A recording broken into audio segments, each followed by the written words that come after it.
বারুইপুরের সূর্যপুরে 12 বছরের এক নিরীহ স্কুল ছাত্রীর নৃশংস ধর্ষণ ও খুনের ঘটনায় উত্তাল বাংলা। এসইউসিআইসি পশ্চিমবঙ্গ রাজ্য কমিটির ডাকে আজ সারা বাংলার প্রতিবাদ দিবস পালিত হচ্ছে। রঘুনাথপুর শহরে শুরু হয়েছে তীব্র বিক্ষোভ, মূল রাস্তার বিরাট মিছিল, তারপর পৌরসভার সামনে পথসভা। এদিন দলের উত্তর জেলা সম্পাদক লক্ষ্মীনারায়ণ সিনহার নেতৃত্বে বক্তব্য রাখেন জেলা কমিটির সদস্য স্বদেশপ্রিয় মাহাতো। দেখুন বিস্তারিত।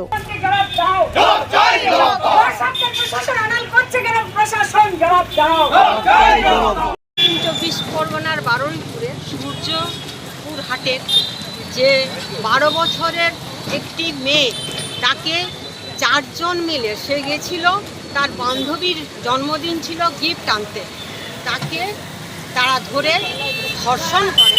শুধু ধর্ষণ নয়, তাকে ধর্ষণ করে খুন করে পুকুরের জলে ফেলে দেয়। ফলে সেখানে তারা সামনে ফাঁড়ি এবং পুলিশ থানাতে গিয়েও রিপোর্ট করাতে পরিবার থেকে পুলিশ সেরকমভাবে কোনো সাড়া শব্দ দেয়নি, নিষ্ক্রিয়তার পরিচয় দিয়েছে।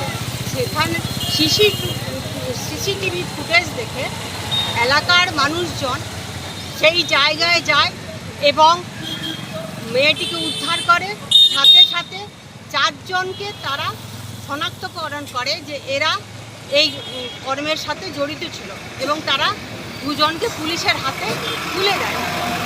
কিন্তু কিছুক্ষণ পর কোনো নেতার হয়তো ফোনের জন্য সেখানে তাদেরকে ছেড়ে দেওয়া হয়। এতে ওই এলাকার মানুষজন প্রচণ্ড উত্তেজিত হয়ে যায়, উত্তাল হয়ে যায়।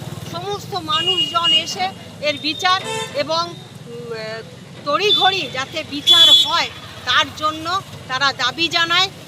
আর আমরা এসইউসিআই পার্টির যে গণফ্রন্ট আছে, ডিওসো, ডিআইও, এমএসএস থেকেও সেখানে আমরা প্রতিবাদ করি, প্রতিবাদ মিছিল করি।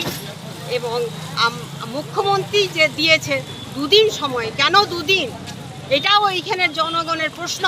2 দিন কেন নয় কিছুক্ষণের মধ্যেই ওই দোষীদের যেহেতু ধরাই গেছে, তাহলে সেই দোষীদের এনে দৃষ্টান্তমূলক শাস্তি কেন করবে না? এই ঘটনা শুধু আজকের এই একটা ঘটনা নয়, এই সরকার বদলের পরেও কয়েকটা রেপ ঘটনা ঘটেই যাচ্ছে। সাথে সাথে যে সরকার যখন ক্ষমতায় ছিল না, তারা প্রতিশ্রুতি দিয়েছিল যে তারা যদি এখানে জিতে আসে তাহলে তারা অভয়ার যে ঘটনা 1 সপ্তাহের মধ্যে উদ্ঘাটন করবে। কিন্তু আজ 2 মাস হতে চলল, আমরা এর কোনো রকমের কোনো দেখছি না সরকারের পক্ষ থেকে। ফলে আমরা এসইউসিআই পার্টির পক্ষ থেকে আজ সারা পশ্চিমবাংলায় প্রতিবাদ দিবস জানাচ্ছি এবং সত্যিকারের এই ধর্ষণ কাণ্ড আর সহ্য করা যাচ্ছে না।